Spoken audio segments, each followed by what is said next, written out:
Today's episode is brought to you by Positively Productive Systems, whose mission is to be the antidote to your stress and to provide compassionate productivity resources and coaching that help you heal and achieve. Be sure to check out both free and paid resources at positivelyproductive.com/resources. And it doesn't matter our age, ethnicity, the language we speak, any of that, because something like that, a visual humor piece, just crosses generations and any other boundaries like that. And then the magical part is that the next thing that we do, the next interaction, we're full of joy. Our endorphins are raised, our blood pressure is lower. We've released nature's antidepressant, which is serotonin, So humor is affordable healthcare when you look at it that way. You're listening to the Positively Living podcast.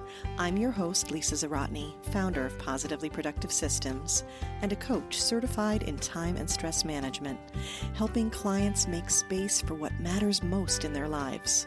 Join me each episode and we'll talk about decluttering, stress management, habits, personalized productivity, gratitude, and so much more. I understand the overwhelm of life because I'm a wife, mom to kids and cats, and a former caregiver.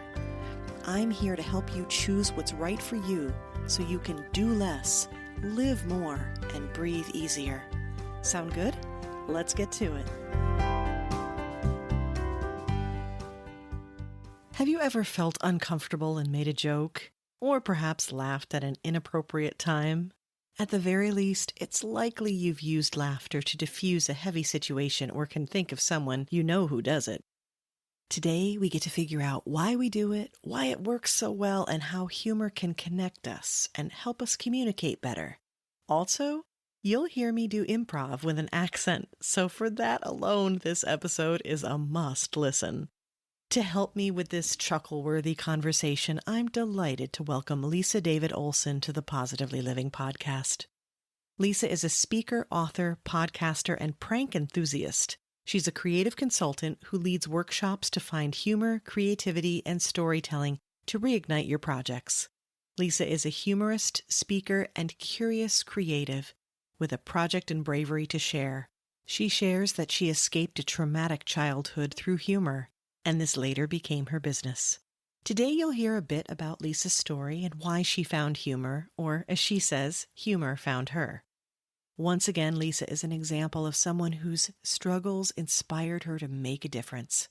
So many of my podcast guests have been through tough times that inspired them to help others, like Michelle Perry, episode 23 on finding your purpose, and Tim Ringgold, episode 50, on the power of music to reduce stress and boost productivity.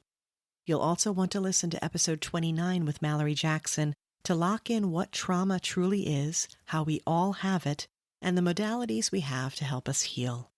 One of those is what we're talking about today, humor.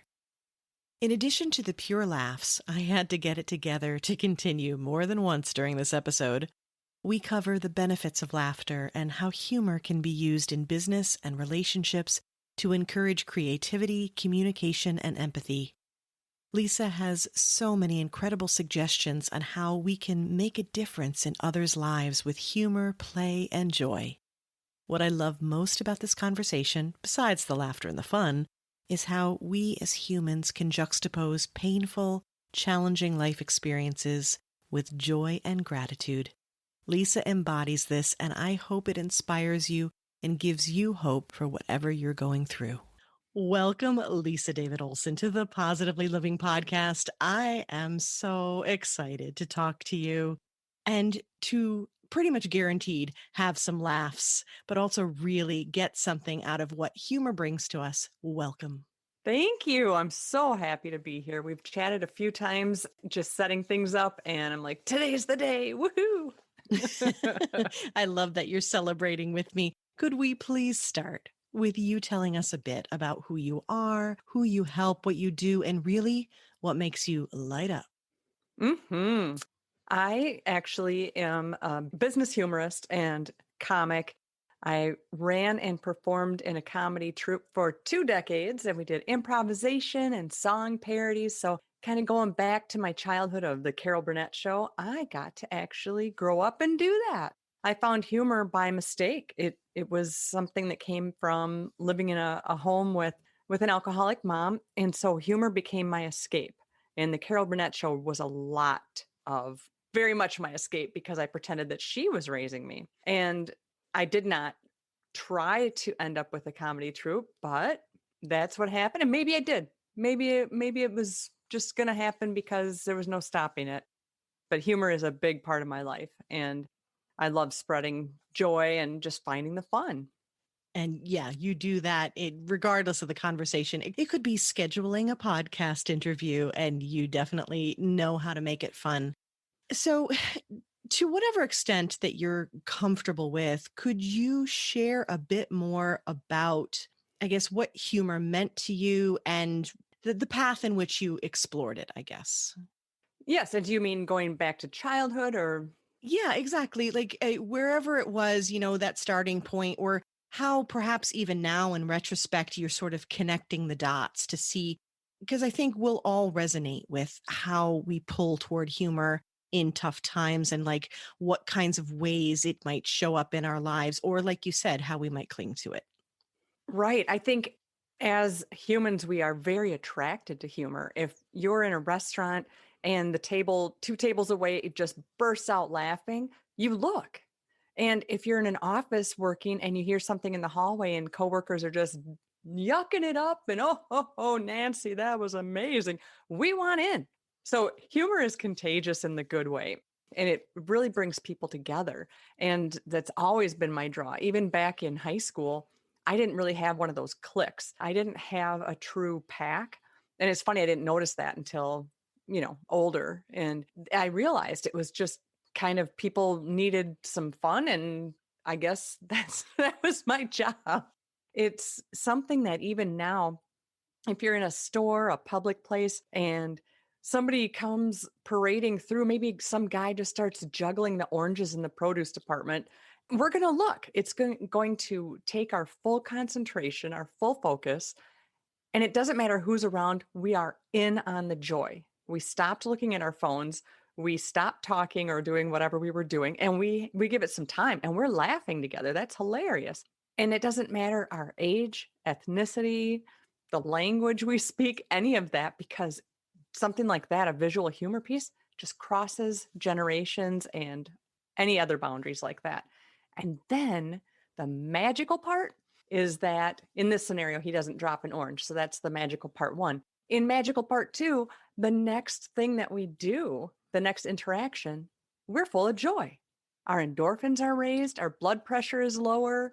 We've released nature's antidepressant, which is serotonin. So humor is affordable healthcare when you look at it that way. Oh man, now you're talking my science language. And that was one of the things I wanted to get into it with you is that, okay, so we have serotonin, you mentioned. Correct. Yes, you're lowering blood pressure when you're laughing. So instead of scrolling through the news, or I am a big fan of Facebook, but still, that's not always a joy evoker. Sometimes you might even think, oh, why'd she cut her bangs? Don't do COVID bangs, girl. And now you're upset, or you're jealous of someone, or whatever. Somebody made a better sourdough bread in COVID than you, and whatever. So many sourdough breads have been made in the past year. But I'm not immune. I'm not immune. I'm also not immune to having posted said sourdough breads. let's talk about that. Did you make bread before COVID or you picked it up? Yes, I did. But you know what? It really was a connector though. It was like everybody's doing this. And I was like, yeah, I'm kind of used to it.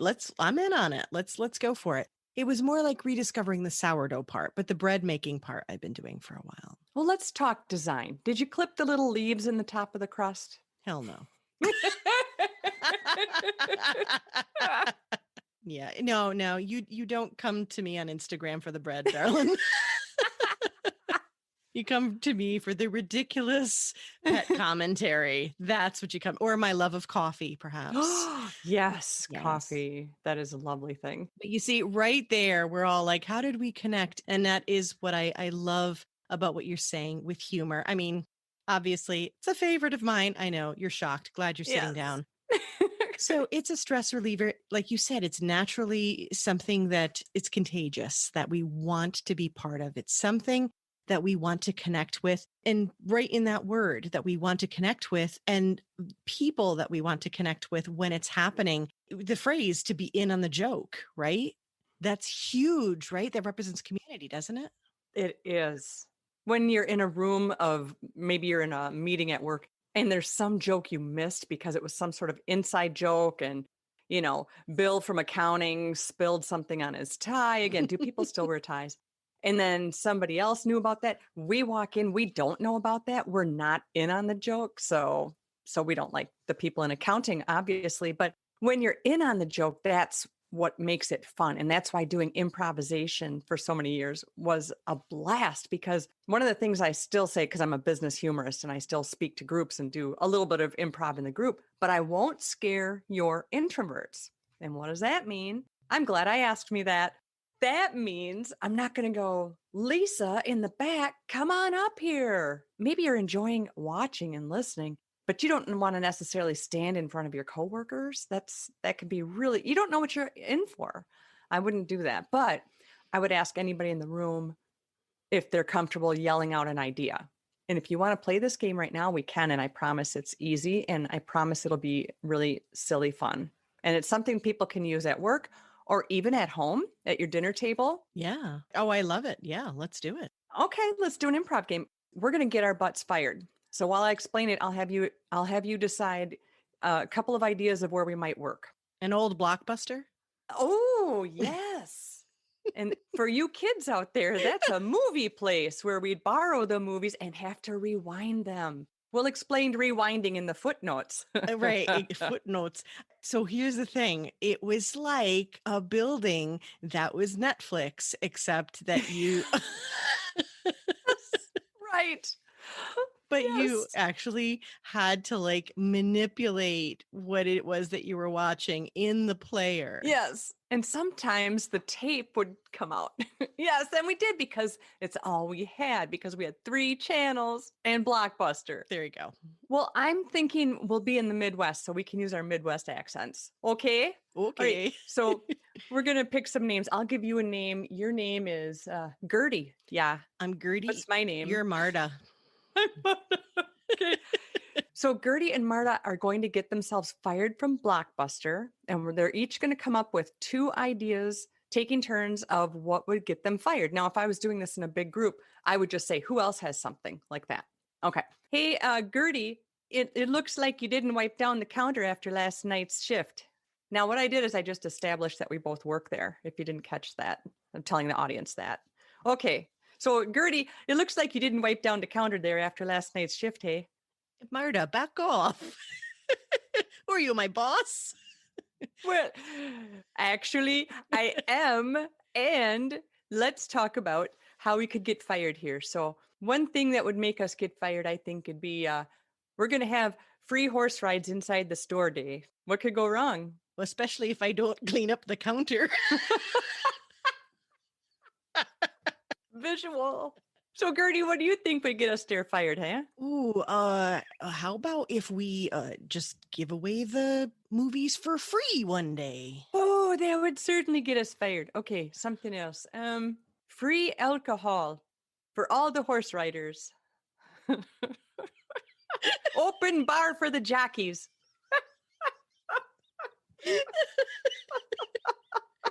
You got one more, Gert? Oh yeah, I think that would do it, Marta. But let me I think. do believe so. All right, wait. I'm thinking. How about? Oh man, I don't know. We got the horses. We got the alcohol. Yeah, we do. I'm thinking, sparklers and fireworks, right? Because it's a celebration. What could go wrong? Nothing. Yes. Yeah. Oh, okay. So we got free movies for all of our customers, free horse riding, free alcohol, and explosives. Yes, it's a brilliant combination, don't you know? Oh, hey there. Yeah, you're right. Darn tootin', hey. So now we're definitely fired. Now we're going to make this workable. Now we downplay this. Okay, I'll say instead of free horse rides, let's do free treats for your pet outside. If you bring your pet, we'll give them a treat outside, not inside, because poop. How about a free movie preview in the building when they come to visit? There's a very much of a movie trailer voice. It was good. A free movie in the building. Previews. Voiceover.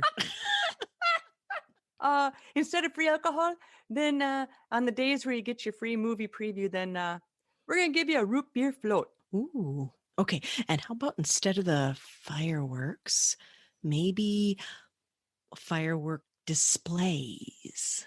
Oh, like posters? Well, even more like sort of the not the confetti stuff, but like the fancy kind of stuff that dangles from the ceiling. Oh, danglers. Danglers are Danglers. good. That's what they call them. Couldn't think of it. In the Midwest, those are danglers. Well, and that's how you play it. And I want to thank Gertie for letting me be her boss. My pleasure, Marta, don't you know? Yeah, that's going to be hard to stop. I got to go get my boat. Oh, sorry. I suppose we should keep going here. Okay, that was a great example of playing. And really, I just taught my kids the Latin phrase, reductio ad absurdum. Oh, Fancy pants language for, reducing a concept to the absurd and kind of making your point. And I think I do that a lot in humor, and I absolutely love it. So great. Now you can take this game to them and see how many things they actually know, because you might learn some things that they offer to bring to this fake office. But it is fun to do improv, even around the table, because you're just opening your mind, and you can do it in the car. There's just so many different ways to play with your imagination, and it really does help. It doesn't always have to be humorous, but it sure generally does go that way. well, I think, it's an easy place to start and to figure out where you can place it in your life. But doing something that's a little bit silly, that's a little bit humorous is a low key place to begin. Because you do hear about like the role playing ideas in therapy and things like that, right? Or you just have any kind of like communication, relationship advice of doing that. And there's definitely a place for it because it makes you think, it puts you in, someone else's shoes, it promotes empathy and creativity and all the things. But at the same time, I think jumping that far into like, traditional role playing might be like, yeah, that feels, I don't know what to do with that. But being silly, I think it's lower pressure because you can't screw it up, right? It's permission to play. And you don't need permission, but often we wait for permission. And so I call myself a permissionist. The other qualities for that is listening. We definitely were listening to each other, and we had each other's backs. We didn't tell each other no, like when I said we're going to ride horses in Blockbuster, or when you said free movies. I didn't say no, and you didn't say no. That would be a roadblock. And on stage, that would be horrible, because if I say, yeah, I made myself the boss in that scenario. If you would have said, no, I'm your boss, that would not be a fun scene. And it made me not trust that you are going to just be cohesive in this conversation. So it's really about making your partner look good, listening, and building off what they say, which also works in regular conversation with your partner, your children, your coworkers, whatever it is. It's generally called yes and, but it doesn't mean you agree with everything. It just means you're not going to roadblock somebody, and you're not going to stop their thoughts. I love that. You stay open to a concept. And I think it helps you practice this idea of, okay, I may have just heard something that was utterly ludicrous. Yes. Thank you very much. If you could see my eyeballs right now, I'm like, yeah, about that horse thing, Marta. That's right. Okay. Right. Even though it's utterly ludicrous, you pause for a moment. You take it in and you're like, okay, and let's roll with this and see where we're going. And what I love is that you find an alternative, you find a compromise. Sometimes you find out a reason why they brought it up in the first place. Yes. And maybe your partner in the scenario of a sketch, maybe they forget their name. Absolutely has happened to me before. And my partner saw that on my face and gave me my name again in some form or other. I can't remember the exact day, but I do remember how I felt. Yeah. And does your partner or person in your conversation have your back? It sounds small, but we all know that feeling of when we know we're talking to somebody who's going to just one up you as soon as it's their turn to talk, or something that my husband and I do is this agreement that, you know what, I just need to vent, or, I need some help with this. What a great way to talk, because I'm not saying every conversation, but if it's been a big day, you want to talk about it. Well, yeah, I just want to vent though. Yeah. That also gives him permission to not have to listen to fix, but just be there and listen. Yeah, that's a huge one. I saw that posted recently, that idea of sort of qualifying what it is that you need out of the conversation. And it does make it so much easier. Something that I will do with my husband, and especially around the children, and we'll do it for each other too, is an acknowledgement of who had a great idea, or, where something came from, or origination. And it's a way to reinforce the team effort, because our goal is to stand as a united front, because we have a teenager now. And no, I Oh, tease. But, with that in mind, we do need to be a united front.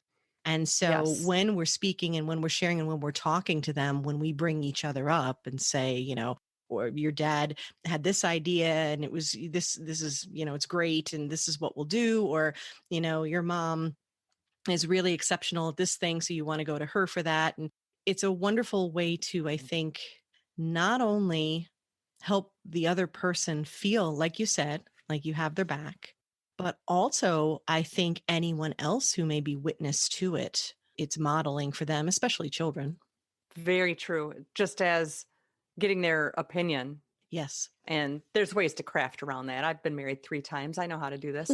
There's ways to craft around that, but to ask the opinion, even if you have to steer the ship a little bit, but to have people weigh in on an idea. So there's buy-in from the whole group. There's ways to do that. And maybe if it isn't this scenario about where to go to eat, okay, well then next time it's your choice, or who's going to cook, who's going to do dishes, that kind of thing. Yeah, exactly. And again, it's coming back to acknowledging, honoring, compromising, all the things that are really what we need for good, true communication and trust to build proper relationships and get to our goals, whatever they happen to be, whether it's in a family or it's in a business or anywhere else.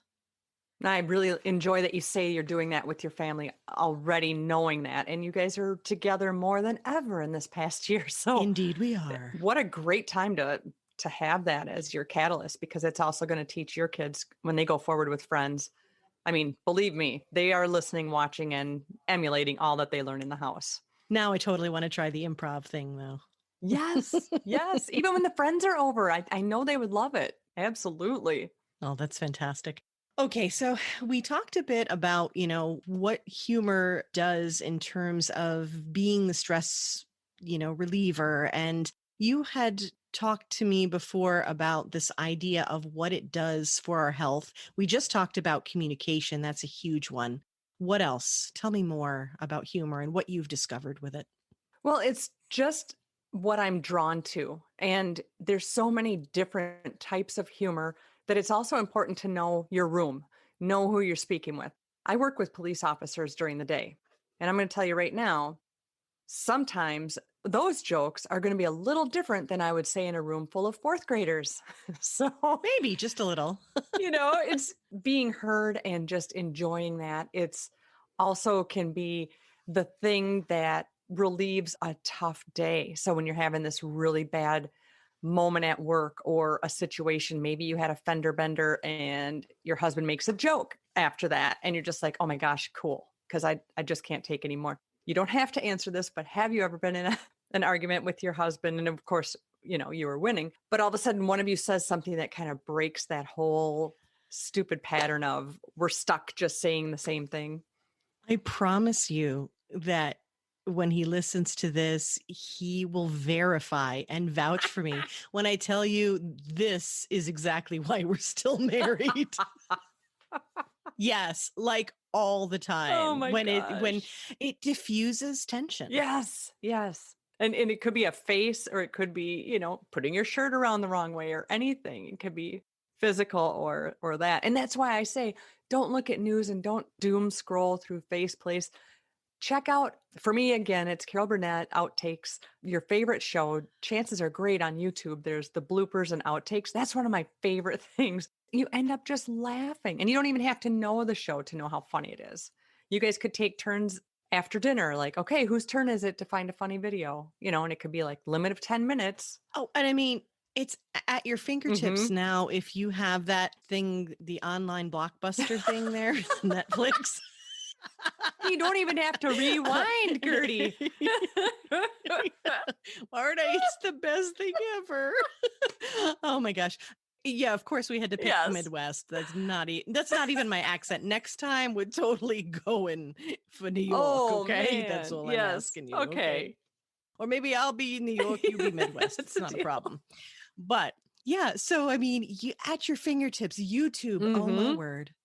Yes. YouTube is like the answer for me sometimes. And all you have to do is put in a particular comedian that you like, or, some kind of shtick, or just watch animals be ridiculous. I mean, all of the things. But again, it diffuses that tension, like you said. And it breaks focus from the thing that you're struggling with, or like you said, with the doom scrolling. That's a great example of where we get pulled into that negativity, and we feel it physically.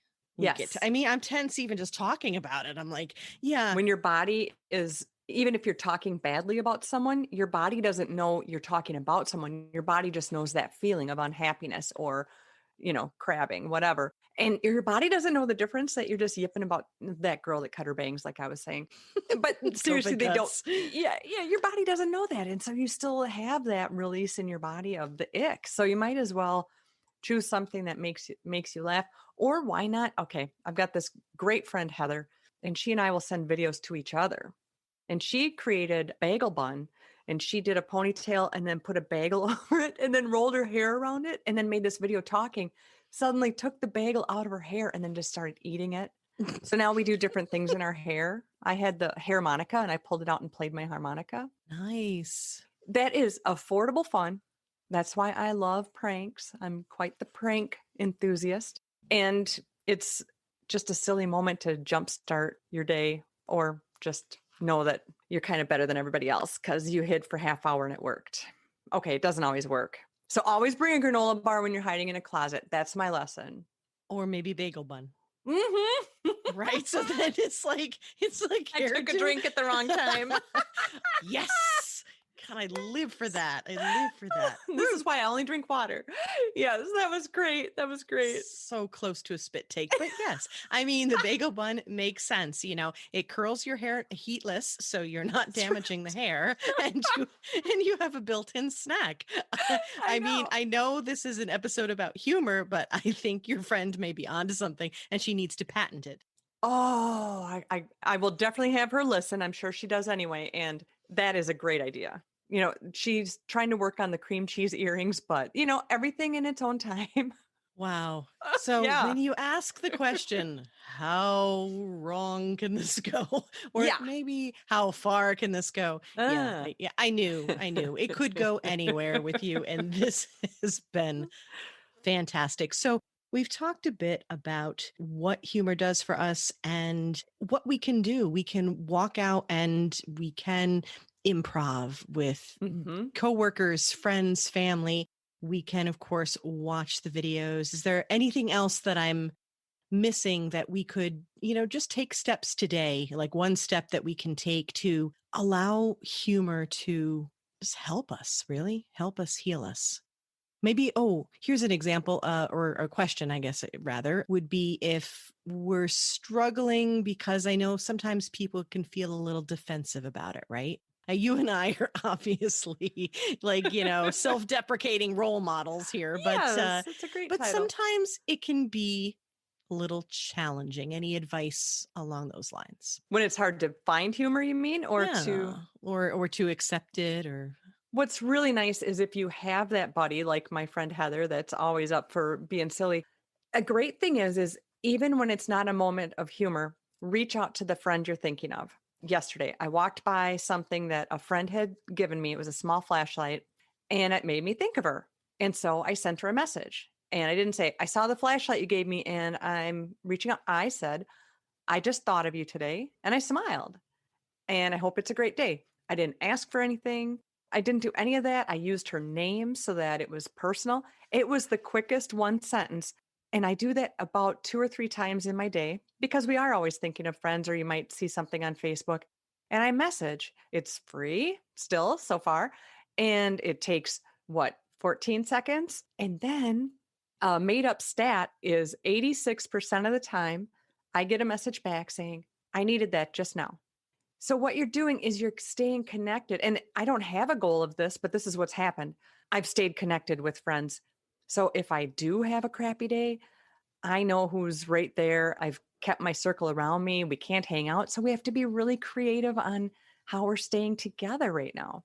Luckily, it's starting to warm up and friends are asking me to go for a walk and things like that. But all this winter in Minnesota has been really tough through this.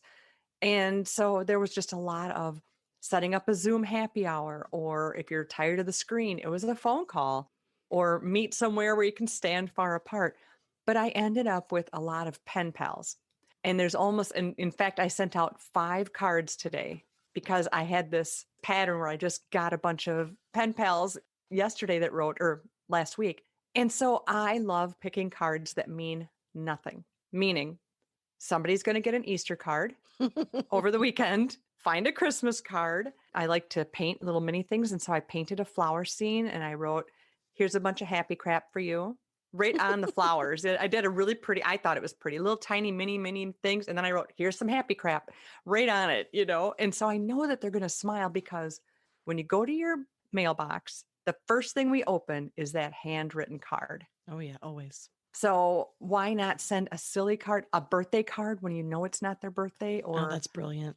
it's just silly. And it doesn't always have to be a card that you purchase. A friend of mine, when she wrote the letter to me, I felt like I was back in high school. She had small paper and she wrote like 4 pages and she drew in the margins and on the envelope and drew my dog and put my dog's name on it. It was so funny to me. I really felt like I was back in high school or middle Oh, school. I love that. Or like doodle or something. See, and this is a wonderful example of how you can very easily and gently incorporate humor, because you started with a beautiful, simple concept of letting people know when you're thinking of them, reaching out, and then you wove it into this idea of sending a note, sending a card or a letter or something like that. But so many different ways you can do that. I love the idea of mixing up the card for like no reason. Your happy bat mitzvah card is on the way.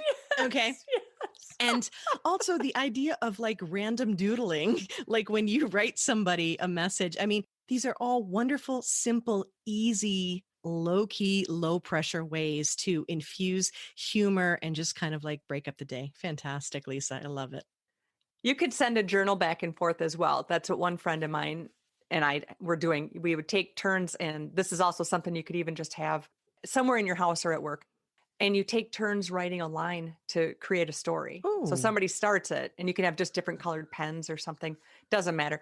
And you could start it just saying, I looked outside and I saw a red car go by, and then another person adds a sentence, and before you know it, you're raising chickens and, you know, riding the train. You don't know. It's just whatever. And then to read that at the end is just when hilarious. you're riding a horse into Blockbuster. That's the one. Only on free rental day. You will always be Marta to me. This has been Thank you, Gertie. fantastic. I think we're ready for the rapid wrap up. What do you think? I do think so. Okay, so if you would fill in the blanks, please. The first is the song that always makes me dance is. Anything by the band Cake. Oh, yeah. Long skirt and a short jacket. Short Mm, skirt, long jacket. I said it opposite. You know what? I don't care what you wear, but just play Cake. there you go. I love it. Well, all right. I might pick that one because that's the one that you mentioned, unless for some reason I'm just feeling something else in the moment. But whatever it is, by cake will go on to the Positively Living Podcast Spotify playlist, Volume 2, so that we can Yay! dance. Another great way to release the stress and stay connected, especially if you send videos to each other. That's something I will always do, is crazy videos of me doing happy dances for you if something really awesome happened. I look forward to that. Here's a little action for you right now. Oh, wow. Sorry for those listening that you couldn't see it, but listen, just message me and I will send you. Yep. Just picture MC Hammer on his really good day. That's what I just saw. You cannot touch this.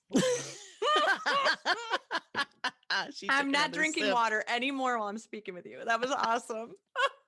The way you said it. You cannot touch this. Whew. All right. We have to finish this podcast. Yeah, before I spray water on my microphone.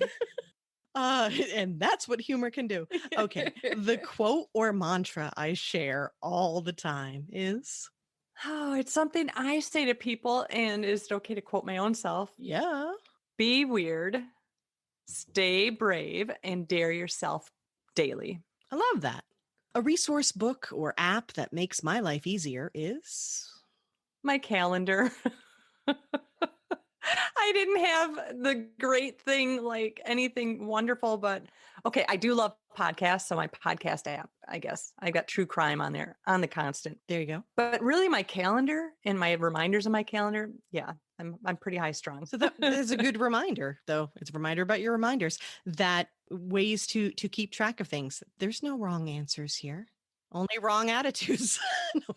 That's true. Yeah. Yes. Okay. Yes. And last but not least, and this is a super easy one, super, super easy. What or whom are you grateful for today, Lisa? I think I am grateful for my husband because he's redoing my website as we speak. Ooh, I'd be grateful for that. So, yes, that's wonderful. oh, I'm pretty lucky. Yeah. Oh my gosh. Yes. Awesome. Okay. Well, I'm grateful for you for sure. Oh, thank you. And I would love for you to share where we can find you, where we can, enjoy your humor and your wisdom on the interwebs and otherwise. Where can we find you?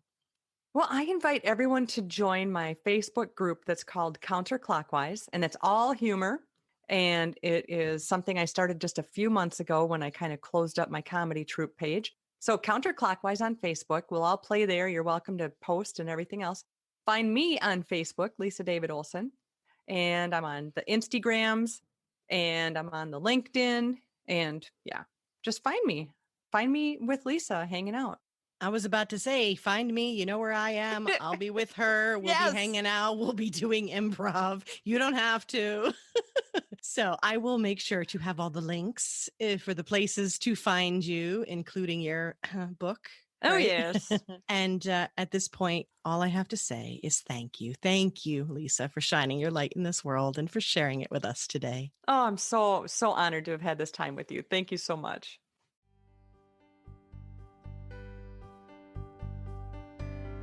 Thank you for joining me today. Your time is precious and limited, and I'm honored you chose to spend it with me.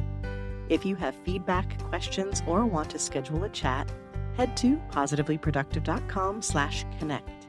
And if you are looking for any of the resources referenced on the podcast, from books to products to training and more, go to positivelyproductive.com/resources.